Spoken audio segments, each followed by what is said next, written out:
Жодина, городообразующий, это БелАЗ. БелАЗ. Да. Но мне такое ощущение, что зараз Турмане. Чиновники должны тоже быть поближе к земле. Маленькие города — это какой-то колхоз, это вот село, и это не престижно, это не модно. Сижу я тут такая колхозница, ё-моё. Все хорошие люди уехали из Беларуси. А мне стало так комфортно жить в маленькой Беларуси. Магчымасцяў да халеры. У тебя выбор: либо ты идешь на танцы, либо ты идешь в бильярдное. Туда все ходили пить пиво и играть в бильярд. Все хотели поехать на поле чудес и подарить банку помидоров своих закаток, да, наверное, Якубович? А так в основное время там выступали просто местные какие-то звезды, которые ходили в музыкальную школу. Они же потом выступали в ГДК. Не было выбора, каб зрабіць выборы, а зараз няма выбора нават куды пайсці. Где шилось большое количество продукции Диора. Смолевича. У Жодина ёсць світанак, які пашывае мерч для Лукашенко. В мире знают из белорусских фестивалей, не славянских. Там какой-то фестиваль колбасы, блин, и фестиваль прошут. І ўсе такія мараць: ой, возьмите мне БелАЗ з гэтага світанка. Люди работают либо там, либо вот на заводе, либо в школах, садах и воспитателями, либо в больнице. 30 тысяч населения, это много, реально. Это Да. для Европы это много. А на БелАЗе вялікія машыны Ну і да. вялікія заробкі. Таму і кошты будуць на прадукты таксама вышэйшымі. В Ашмянах бы проголосовали за то, чтобы построить у них рядом АЭС. Чым менш тут, тым больш ты як бы зробіш У нас- кар'еру там ва ўладзе. Я бы просто разрешал все. То есть просто все, что не запрещено законом, делайте что хотите. Моя подруга Ира Красовская прочитала всю библиотеку. Потому что она жила в маленьком городке в Воложине, в Беларуси. И тяга ее к тому, чтобы раздвинуть горизонты этого маленького городка, вылилась в то, что она читала по десятку книг в неделю, которые брала в библиотеке. В какой-то момент библиотекарша не поверила, что она это прочитала. Тогда она пересказала все 10 книг, которые за эту неделю прочитала.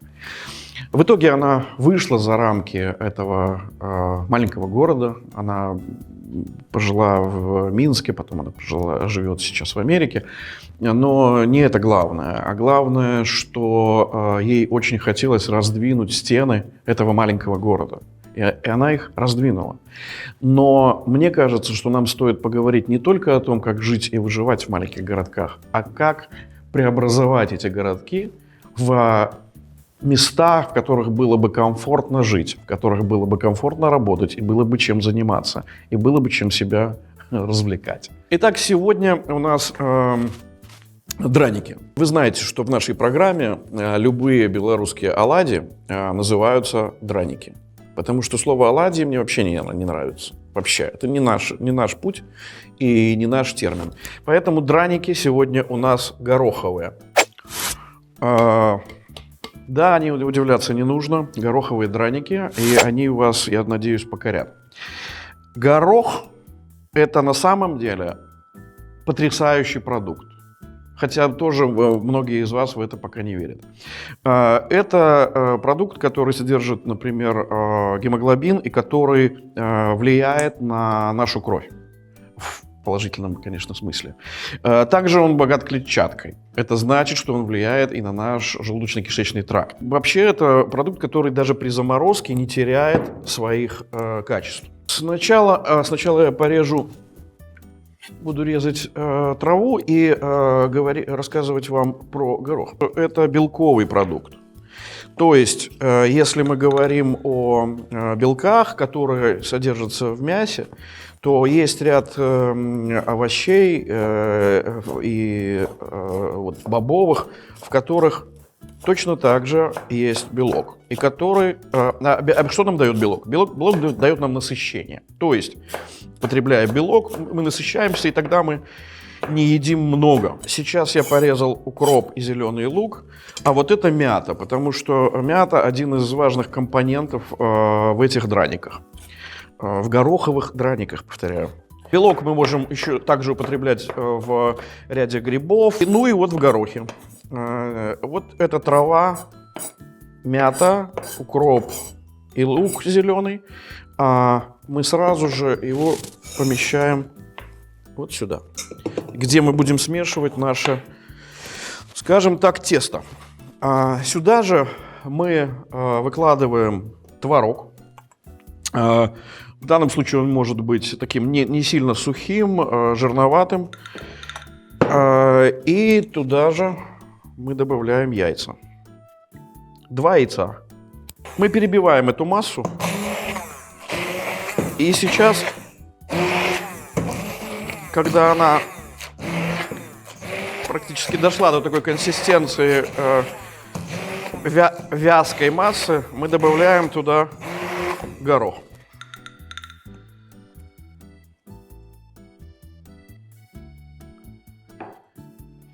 Я сейчас перебил творог, зелень, яйца и добавил горох. Можно делать не только оладьи из картошки, которая на самом деле не такая уж и полезная, и особенно когда мы используем много масла при жарке, и пробовать делать оладьи разные. С тыквы мы делали очень разные оладьи в этой программе, в том числе из тыквы, вот из гороха, из кабачков, с чего угодно. Сейчас я сюда добавлю еще цедру лимона. Добавил оставшийся горошек, и сейчас добавлю муку. К слову, мука может быть не только пшеничная, она может быть геркулесовая, может быть семолина. Это, наверное, единственный у нас продукт, который, не так уж, чтобы и полезен. Еще может быть овсяная мука, гречневая, это на ваше усмотрение. Знаете, мне кажется, что вот это сочетание гороха и мяты это идеальная пища для белоруса. Объясню почему. Во-первых, мята успокаивает. А поводов успокоиться у нас более чем достаточно. Когда я жил в Минске, я любил такое место, которое называлось Старый Менск. Это было кафе, которое напротив здания КГБ, не к ночи будь помянуто. И в этом кафе подавали чай «Вечерний Марракеш». «Вечерний Марракеш» вы можете легко сделать сами. Это завариваются листья мяты свежие, и потом туда добавляется немножко меда. Не злоупотребляйте сильно медом, но немножко добавляется. Я очень любил, когда мои родители жили последние свои годы жизни в деревне Мисота под Молодечно. Я любил весной, летом выйти в огород и сорвать, например, стручок гороха и прямо так выдавить его в рот. И это было потрясающее свежее впечатление. Значит, мы сформировали вот эту зеленую массу. И теперь мы будем жарить оладьи на подсолнечном масле. Я только что произнес слово оладьи. То есть мы готовили драники, а жарить будем оладьи? Нет, это неправильно. Мы будем жарить драники. Знаете вообще вы историю вот этого выражения «первый блин комом»? Никакого отношения к первому блину, который не прожаривается, это не имеет ровным счетом никакого отношения. Поскольку комом называли медведя, и первый блин комом – это первый блин медведям, которые просыпались после зимней спячки.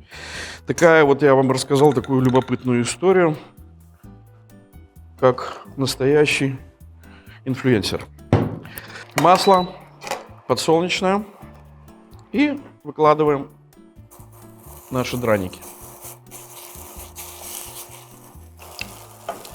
Не обращайте внимания, что они у вас неправильной формы. Если хотите добиться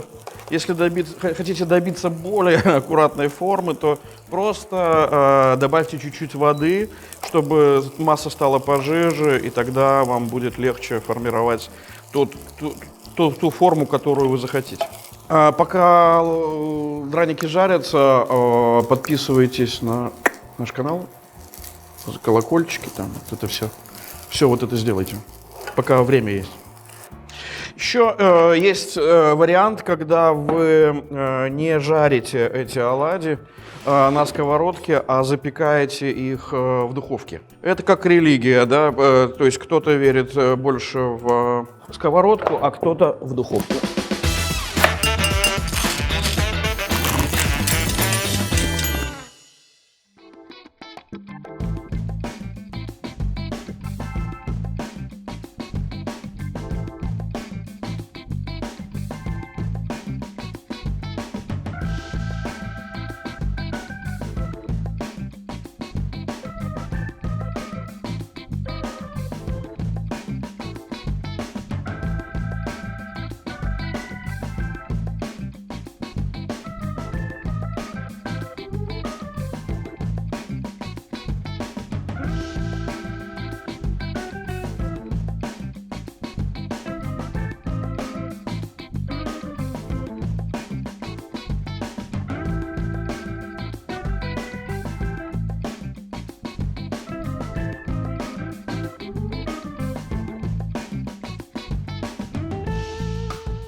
И я хочу пригласить вот за этот стол, уже сервированный, двух моих очаровательных собеседниц.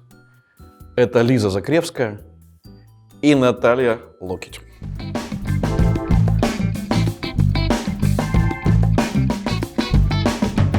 Решил я вас пригласить сегодня на драники. Супер. Ну, гороховые. Ідея супер. Колір так само. Да, да, это, значит, поясню. Это драники, в которых добавлена мята, в которых добавлено, ну, горох, естественно, и подается это все с йогуртом, с чили маслом, с авокадо. Вариативность абсолютная. Вы можете добавлять туда просто муку пшеничную, можете геркулесовую, можете овсяную. И если вам захочется это приготовить, то вы посмотрите в программу, вспомните меня заодно и приготовите. Да. И приятного аппетита. О, дякую. Одразу? Можно? Да. Супер. Выглядит красиво и вкусно. Ну так, колір суперський. Зелененькие. Таким рецептом я борюсь с тревожностью и с калориями. А тривожність? Яким чином? Мята. Ага, так.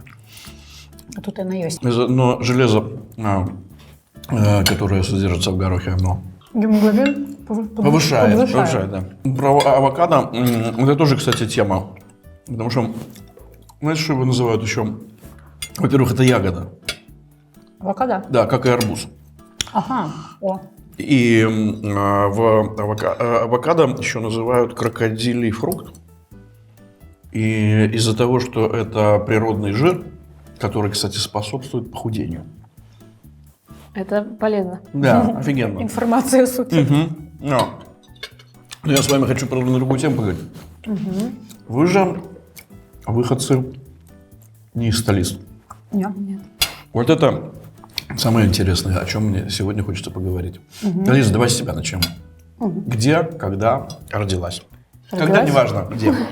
Родилась я в Дзержинске, но это как бы не очень далеко от Минска. Не сказать, что это сильная периферия, потому что у нас 30 километров до Минска, и мы привыкли, что Минск — это вот съездить за покупками. Мы не сильно страдали от того, что мы в какой-то там глуши живем. Но при этом это маленький город, в нем население, я на самом деле сейчас не знаю, какое, может быть, подросло, но на то время было около 30 тысяч человек. У нас было всего там 4 школы. А тебе не казалось странным, что ты живешь в городе, как бы формально в городе, и надо за покупками ехать в Минск? Наверное, в детстве как будто бы это казалось обычным действием. Понятно, что когда ты вырастаешь, понимаешь, что хотелось бы, чтобы даже в маленьком городе было больше возможностей, потому что не каждый может даже доехать до Минска, условно.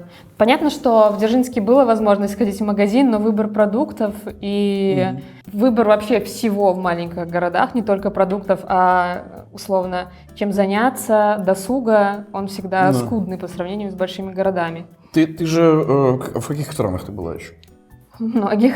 Многих. Во многих, да. Ну, в например, Европе таких западноевропейских там была. Ну, я была в Германии, я была в Италии. Как тебе в Германии городок на 30 тысяч населения? Я даже могу сказать не только про Германию, могу сказать про Польшу, далеко ходить не надо. Польша — это вот граница с Беларусью. Здесь даже если ты заезжаешь в маленький городок, там есть условная жабка в каждом городке, есть асфальт, по которому можно ездить на автобусе, и есть транспортное сообщение, куда можно добраться. Потому что у нас даже не везде можно доехать на автобусе, а если этот автобус есть, он выглядит крайне убого. Съездил я, например, в горы в Австрии, да? Город Зальцбург. Что же, он приблизительно Дзержинск. Да. И в Зальцбурге оттуда выходцы Моцарт, Гайден, там совершенно потрясающая инфраструктура.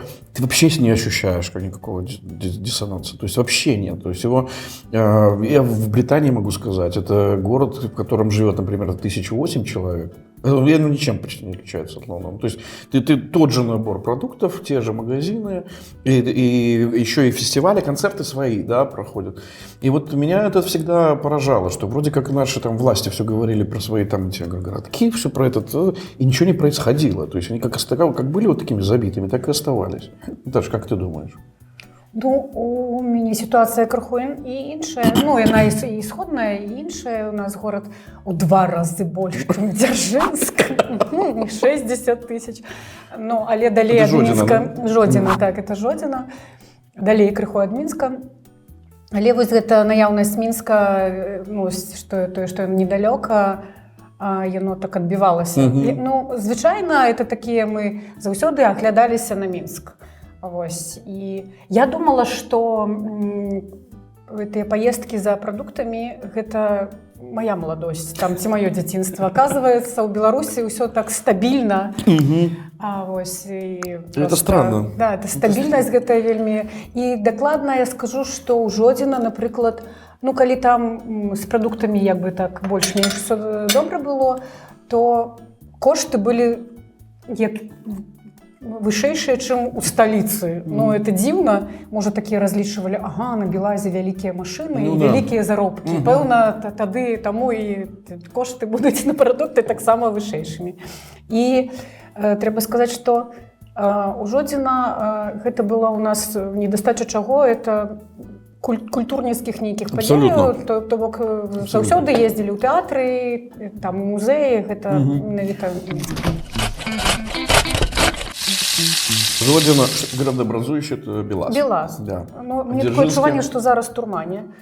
У нас есть льнозавод, но не сказать, что он какой-то крупный и держит. Ну вот смотрите, город, например, Порту в Португалии, да? Он вокруг окружен весь маленькими городками, вот реально даже меньше, чем Дзержинск там. И там целые огромные кластеры пошивочных предприятий, которые шьют в основном для Британии. То есть это вот эти все, которые модные бренды вы видите, там у них есть куча фабрик, которые для них шьют. И живут они там очень неплохо. Ну, прямо сказать, очень неплохо. То есть, более того, считается по шопингу одни из лучших мест. Да?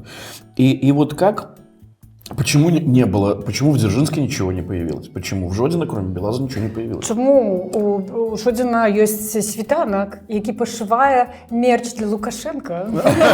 Між іншым, таму, але, ну, я не скажу, звычайна у нас так, той, хто працуе на світанку, ён зарабляе вельмі мала грошаў. Нават у параўнанні з тымі, хто працуе на Белазе, і ўсе такія мараць, ой, возьміце мяне на Белаз з гэтага світанка. Ну, то бок, і гэта ж вельмі буйное такое прадпрыемства. Да, на слуху. Да, так. Але мне такое адчуванне, што акрамя там майткоў і нейкіх там маек, яны нічога не навучыліся пашываць. Ну і мерч Лукашенко, прабачце. Так. Не, ну вот для меня это, например, загадка. То есть, потому что это же, во-первых, есть люди, во-вторых, есть площади, которые там заняты всякими какими-то нелепыми предприятиями, да, которые убыточными. И вообще, почему не оживает жизнь? Нет, есть какие-то заводы, допустим, Дзержинский, там еще делают, по-моему, какие-то запчасти для больших машин, Белфер, по-моему, называется. Люди работают либо там, либо вот на льнозаводе, либо в школах, садах и воспитателями, либо в больнице. Ты можешь назвать какую-то кофейню хорошую в Дзержинске? Нет, я, к сожалению, не была давно в Дзержинске. Наверняка там что-то периодически появляется новое. Там живет моя сестра, и я слежу, естественно, за ее жизнью и вижу, куда она ходит. И я ему не сказала, что что-то стало лучше в инфраструктуре, в каких-то заведениях, кафе. То есть в моем детстве было супер заведение, потому что оно вот только открылось, бильярдное. Туда все ходили пить пиво и играть в бильярд. И другой выбор, альтернатива была, это пойти в клуб, в бар. Да. Все. А третье место, это нужно было ехать за Дзержинск, это где-то типа придорожное кафе, и туда вот все ездили. То есть 3 места было, куда можно было сходить в Дзержинске. 30 тысяч населения, это много, реально. Это для Европы это много. То есть это странно, что никто не хочет заработать на этом. Мне кажется, что люди, которые добились чего-то и могут что-то сделать, они почему-то не хотят возвращаться на родину и, то есть делать что-то для нее. Они идут куда-то дальше и развивают в том же Минске, либо вообще переезжают в другую страну и развивают свой бизнес там. Потому что, во-первых, мне кажется, заработки у людей, которые живут в маленьких городах, не такие большие, чтобы ходить по увеселительным заведениям, условно. Это тоже как будто бы они не могут себе позволить этого. А ты бы поехала в Дзержинск жить? Жить? Да. Если бы Дзержинск был другим, то есть Ну, поменял название еще. В том числе, да. Если бы условно Дзержинск это был маленький город, там, который вот как в Швейцарии или там где-то в Англии, почему нет?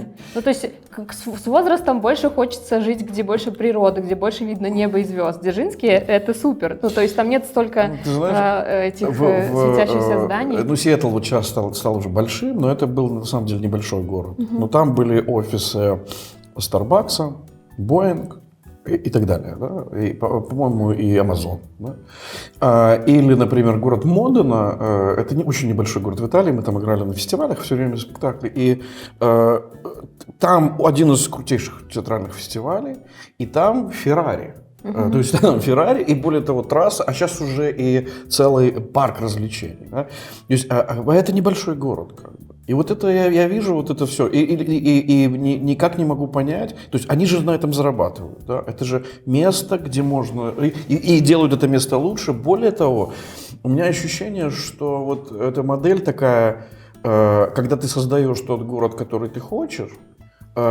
как вот раньше, когда Советский Союз распался, да, и я думал, как же это, что же будет, какой же кошмар, да, а мне стало так комфортно жить в маленькой Беларуси, ну, относительно маленькой, тоже не маленькая, да, но стало комфортно, потому что вот это твоя территория, ты можешь здесь чем-то управлять.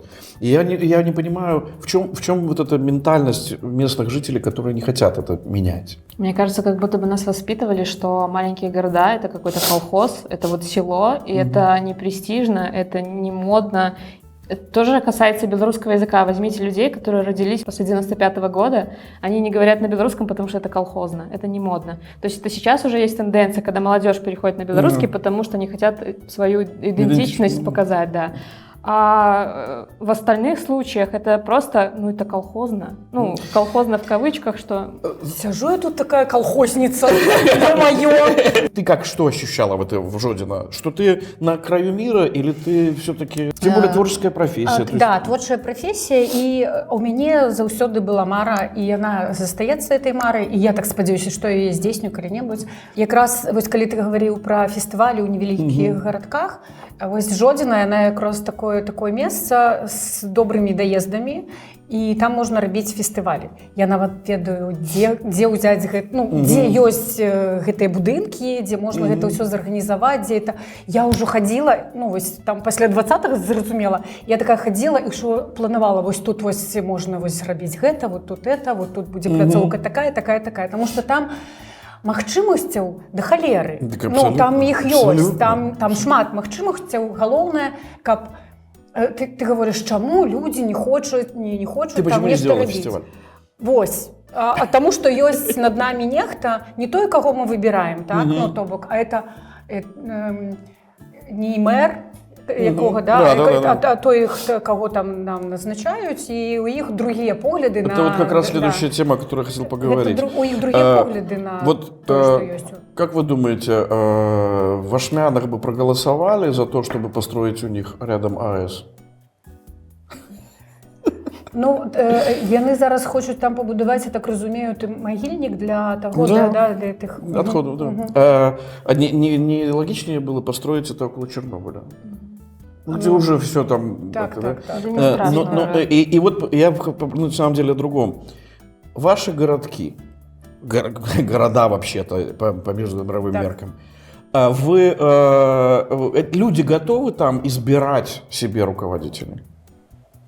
У маім горадзе это дакладна. Людзі гатовыя. Да, особенно по 20-му году, мы помним. Да, по 20-му году, і горад быў такі даволі, ён быў актыўным у сваіх пратэстах. І вельмі ганаруся, калі ты такі стаіш там на пратэсце, і вакол цябе твои вучні, ты такі, блин, ты іх класна выхоўваў. Или, там, прыклад, там, КДБшнікі такія ў мяне пытаюцца, слухайце, вы дрэнна выхоўваеце дзяцей? Я такая, я добра выхоўваю дзяцей, так? Кто как не. Да, і нягледзячы на тое, што вельмі шмат людзей з'ехала, нават у памерах гэтага невялікага горада вельмі вялікая колькасць з'ехала людзей, проста шалёная. Але я ўпэўнена, я ведаю гэта дакладна, што там застаюцца людзі, якія ўсё роўна топяць за тое, каб там была дэмакратыя, каб там былі выбары сапраўдныя, і каб можна было вырашаць нам, а не ім. тое, што мы хочам. Ну вот, Лиз, в Дзержинске готовы вы себе избрать руководство? Мне хотелось бы верить, что да, что там... А что, сомнения есть, нет? Мне кажется, все хорошие люди уехали из Беларуси практически, то есть их Ну, все нет, не конечно. все, но большая часть, и как будто бы сейчас, когда смотришь какие-то комментарии, читаешь людей, просто немножко страшно становится, ну, что там происходит и кто там остался, и кто будет потом управлять из вот этих, кто остался, и решать, делать выбор за других. В Швейцарии все проходит через референдумы. Все, вообще. Это они, кто-то референдумы терпеть не может, а в Швейцарии они прям любят.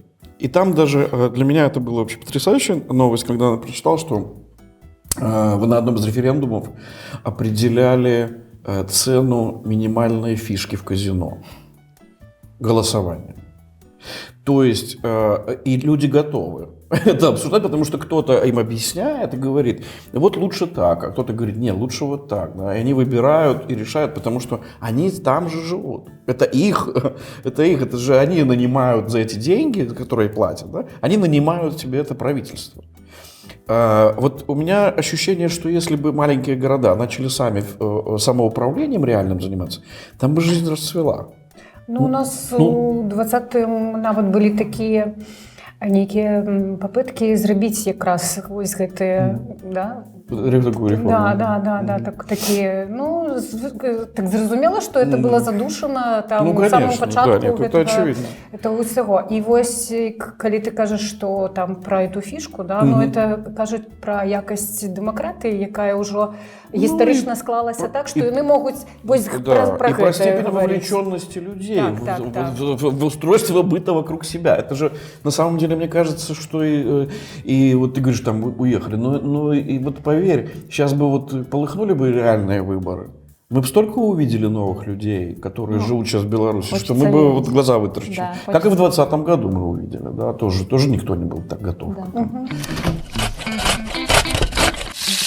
Мне кажется, что люди-то хорошие в стране, но нет механизмов их оттолкнуть их. Да, вот как бы войти в эту жизнь самоустройства, да, как бы создать этот добробыт для себя. Каждый регион, он, конечно, со своей специализацией, да, то есть за счет того, что там были свои какие-то предприятия и так далее.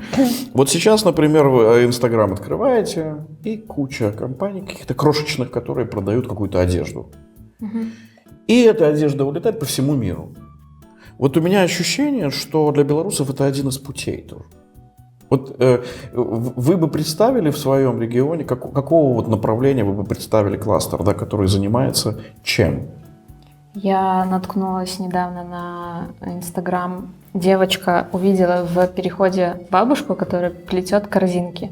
Вот эти вот из таких пластиковых. Да. Вот. И она отфоткала ей, завела Инстаграм, и эти корзинки сейчас по всему миру разлетаются. Они там стоят какие-то копейки, типа 20-40 рублей, в зависимости от размера. И их покупают в Европе, потому что они выглядят стильно, они выглядят необычно, не где-то такое больше... Ну, мне кажется, вот такого какого-то народного, фольклорного... Креатива. Да, у нас достаточно. Много можно чего делать, именно вот из вещей, одежды и аксессуаров. Те же, не знаю, там, как у нас из соломы делали всякие колье, там, серьги. Это же сейчас все очень актуально, вот такое фольклорное. Да, эко еще. Да, и плюс эко. Мне кажется, что у нас большой потенциал в этом направлении. Чего тебе больше всего не хватало в Дзержинске, когда ты там жила, и чего тебе не хватает сейчас из Дзержинска? Мне, наверное, не хватало выбора каких-то занятий, вот как подростку, куда пойти. То есть у нас есть одна школа танцев, одна музыкальная школа. Все, у тебя выбор. Либо ты идешь на танцы, либо ты идешь...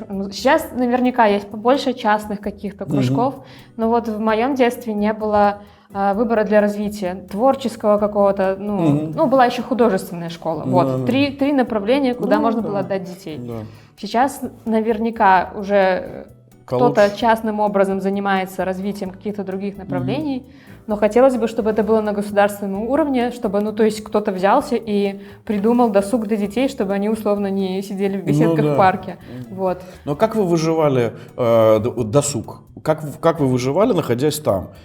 Что делать? Вот, допустим, есть такой город Приштина, это тоже такой своеобразный Дзержинск, да, там в Косово. А там проходила в прошлом году главное художественное событие Европы, выставка манифеста. То есть, ну, казалось бы, ну, Приштина, ну, о чем разговор вообще идет? То есть, ну, вот куда вы ходили, что вы делали? Или что, книжки читать, или что, смотреть видео? Ну, что? Ходили в ГДК на выступление группы «Краски», например. Это у меня в детстве было событие. А так в основное время там выступали просто местные какие-то звезды, которые ходили в музыкальную школу. Они же потом выступали в ГДК. Вот это был у нас такой досуг, типа 8 марта. Провоздачный концерт. Да, и все идут смотреть на вот этих звезд местных дзержинских. Ну вот, такой досуг. Ну вот, либо бильярд. А чем, ну как заниматься? С пивом, да, с пивом. Пришла ты из школы вечером, старшеклассница. Телевизор, все включила. Все, весь досуг. А да, что, у нас выбора не было? Так, в маленьких городках телевизор. А там все русский контент. Ну, конечно. Соловьев. Нет, ну на то время еще даже некоторые передачи были на белорусском языке. Но это я еще не очень просто молодая, я это еще застала. Вот, поэтому... Я думаю, что в основном все хотели поехать на поле чудес и подарить банку помидоров своих закаток, да, наверное, Якубовичу? Ну, наверное, уже по современнее были программы, но приблизительно так. Ну, то есть, вот бабушки, дедушки точно на этом уровне. Сейчас тоже тот же самое, нет, получается? Да, ну, контент тот же. Мне здається, наприклад, ну, у нас були некие такі різні там мистецька школа, там музична і так далі, і танці некі. І мені здається, ось Ліза каже, що може зараз там стало ну, криху більше. Я скажу, ні, їх стало менше, тому що усі ті, хто працює не у державної структурі, яны хутчэй за ўсё пазакрываныя. І я сачу за тымі рознымі калектывамі, якія засталіся там, напрыклад, у тым жа Жодзіна, і я бачу, як мяняецца іх рэпертуарчык, таму што яны там, ну, зараз проста, да, яны там выступаюць на нейкіх чырвона-зялёных гэтых святах, і рэпертуар, ён такі самы. Таму там ідзе ўсё зараз просто в такой піке. А вот что бы вы порекомендовали вот жителям тех городов, откуда вы? У мяне нават няма... Што ім параіць, таму што калі мы такія пішам, як, ну, сваім дзяўчатам, як вы маглі пайсці на эту какашку. Вось, а яны такія, слухайце, а што нам рабіць? У нас няма выйсця, у нас няма выбару ўвогуле. То бок не было выбара, каб зрабіць выбары, а зараз няма выбара нават куды пайсці, таму што яны кажуць, ну, калі мы будзем сядзець проста тупа дома, чытаць адныя навіны, ну, это і яны такія, як бы, такие вымушанные ахвяры, которые ідуць туды, як там это овча на заклане, да? Ось яны туды ідуць і каб ну неяк там бороться с этой депрессией. Ну, я всегда следил за фестивальной картой Беларуси. И вот ну, этот период до 2020 года, да, все-таки отличается от нынешнего. И я видел, что лучшие фестивали зарождались как раз в провинции. Лучшие, реально, прям иногда ты такой в восторге просто смотришь. И я вспоминаю, допустим, в каком-нибудь в Италии, там какая-нибудь деревня, и туда вдруг съезжает, там живет там, 1000 человек, а туда съезжается на какой-то уикенд там 100 000 человек, потому что там какой-то фестиваль колбасы, блин, и фестиваль прошутто, ты такой, не может быть, вдруг все заполнилось, да. Город Лукка в Италии, там, он тоже маленький, но в нем проходит Комик-кон. Комик-кон это самый большой фестиваль комиксов. Туда съезжается до 500 000 человек. 500 000 человек, это невозможно представить. Моя племянница живет тоже в Италии, в Виареджо. Там проходит самый большой карнавал вот этих фигур огромных, да. Хотя это маленький город. И я все время... ну, там тоже этот градообразующее предприятие, это строительство верфь для строительства яхт для богатых людей. Вот там больше ничего там особо нет. Но при этом вот этот фестиваль совершенно безумный.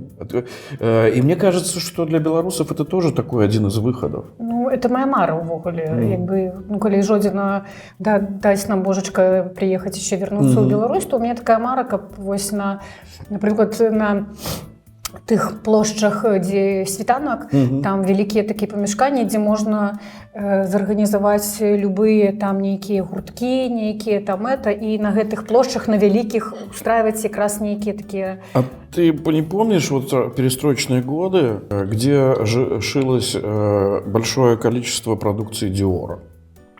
Смолевича. Побач. Да, и вот и почему не взять сейчас это? Остались же швеи, да, остались. У меня сейчас есть наша подруга нашей семьи, они же с мужем живут в Париже. Она была швеей в Борисове. Сейчас она такая супер швея, которая доводит коллекции в Луи Вуиттон. И ее выбрали из из батальона. Да. Ну, якость беларуская яшчэ нікуды не знікала, так? Там, куды не кінься, там якасны, ну, звычайна, я не ведаю, з кім я сустракаюся, можа, гэта асаблівасці менавіта нашага горада, але вось з тымі людзьмі, з якімі я сустракаюся нават цяпер, і там, ужо адзін тады на Беларусі яшчэ, то якасць гэтая беларуская, яна вось, ну, заўсёды такая нацыя перфекцыяністаў, якія такія, ну, калі ўжо рабіць, то рабіць, не рабіць, то сядзь і сядзі, глядзі тэлевізор. Трансформация страны должна произойти, чтобы это все начало происходить. И мне кажется, что мы еще удивимся скорости изменений, которые, если это произойдет, то насколько это будет быстро меняться. Потому что вот за этим столом посидело уже такое количество людей, от которых я от вас тоже в восторге, да, что ты все время думаешь, но они не кончаются, эти люди. Это не то, чтобы там лимит, да. Это люди, которые хотят делать. У меня ощущение, что они сделают многие. И, кстати, к слову, вот про то, что вернуться, не вернуться в Дзержинск, не в Дзержинск. У меня друг, который живет в Лондоне и который работал в очень большом бизнесе. Я говорю, а что бы ты делал? Он говорит, у него же британский паспорт. Почему ты так радеешь за то, что в Беларуси изменения пошли? Он говорит, я бы вернулся и занялся там продовольственным бизнесом. То есть выращиванием сельского хозяйства. То есть, говорит, потому что это перспектива навсегда, и а там непаханное поле, и это просто поле для работы огромное, да, и вокруг себя обустраивал бы жизнь. Я понимаю, что такие люди есть. Мне кажется, что вот эта провинциальность, она никуда не девается, она становится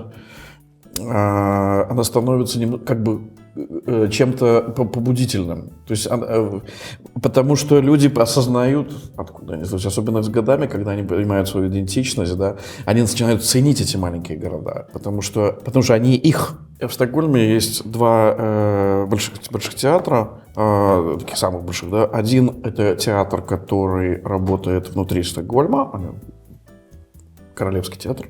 А второй театр называется театр в Туринге. То есть это театр, у которого нет даже сцены в Стокгольме. Там есть репетиционные залы и все.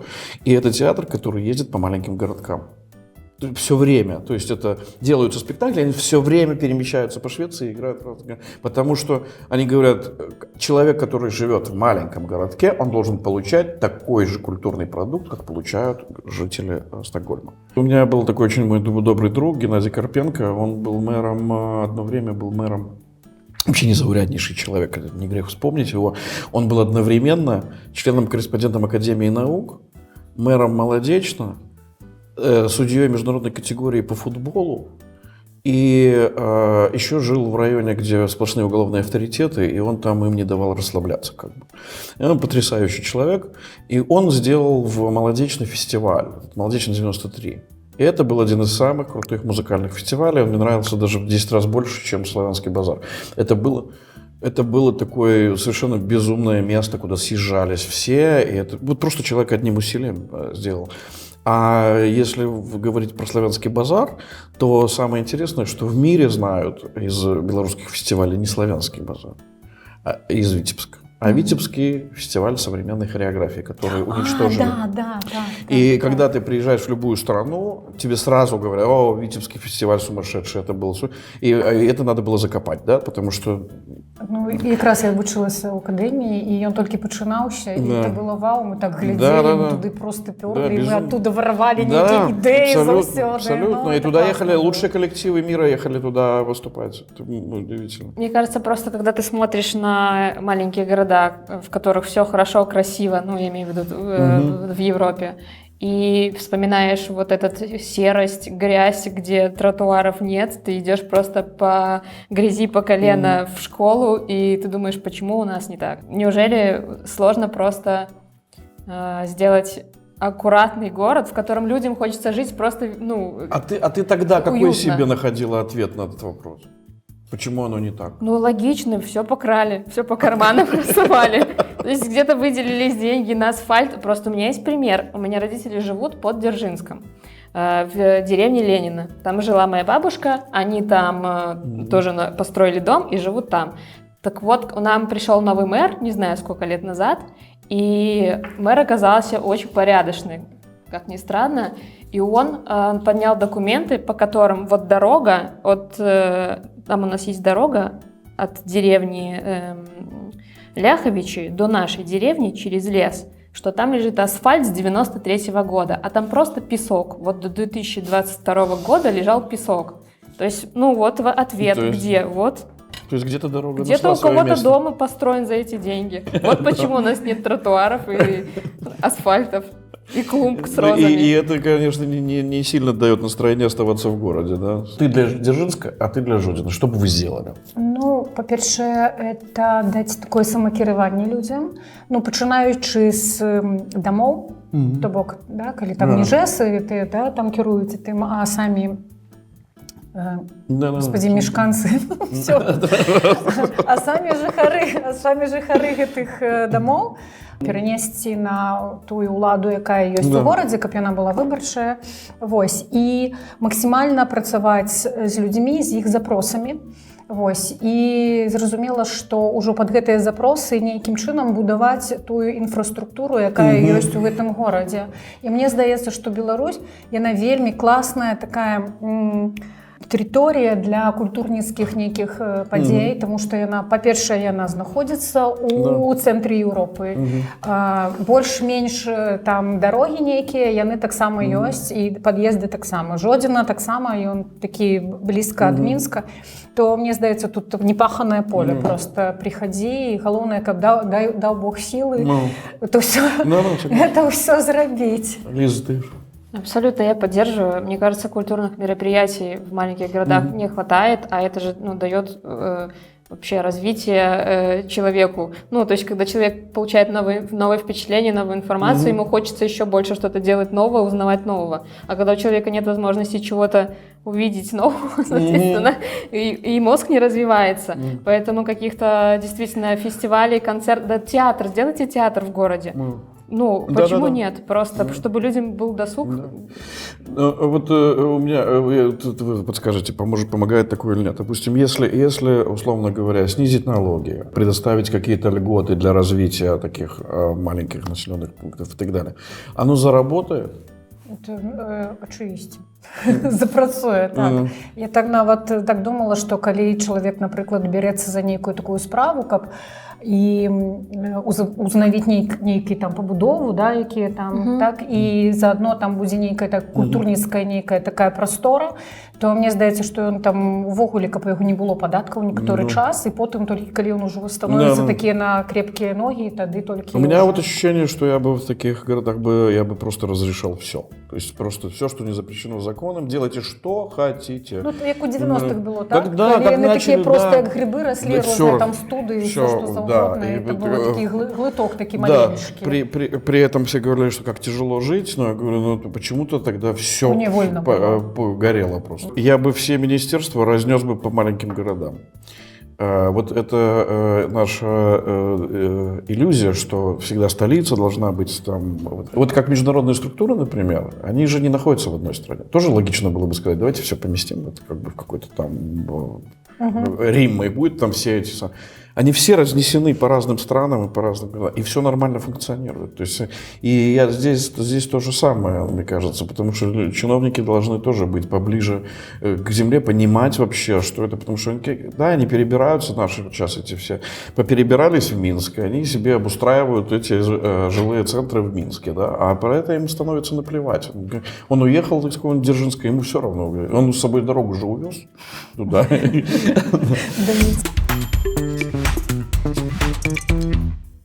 Мы ездили недалёка ад гародні, ёсць такое парэчча, куды ўся горадня ездзіць туды на адпачынак. І там у нас там была палова дома.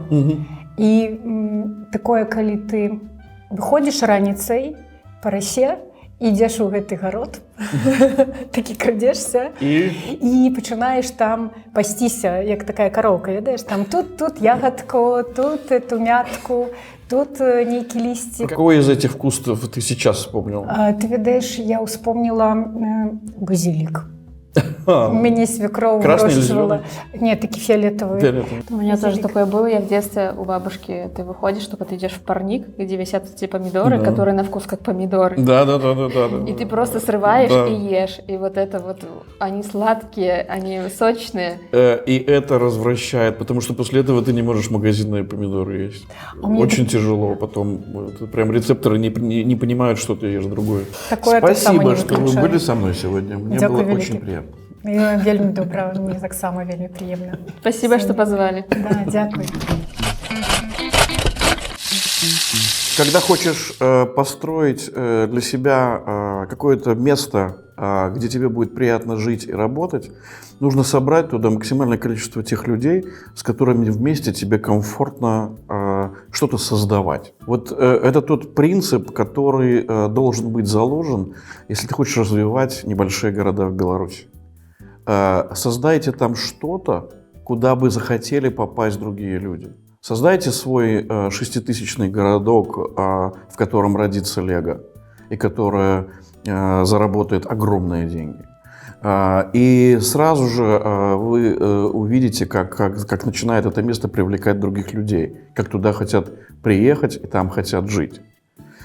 И не нужно делать вид, что, сидя в каком-то минском плохо обставленном кабинете, какой-то чиновник с красным лицом знает, как жить людям в Плещеницах или в Вилейке. Он не знает. Это знают зато те люди, которые живут там. В том числе и в Лельчицах, и в Рогачеве, и в Глубоком. Они знают им производить сгущенку по какому рецепту. Вот и вы тоже подумайте, что бы вы сделали уже в своих городах, чтобы улучшить себе жизнь.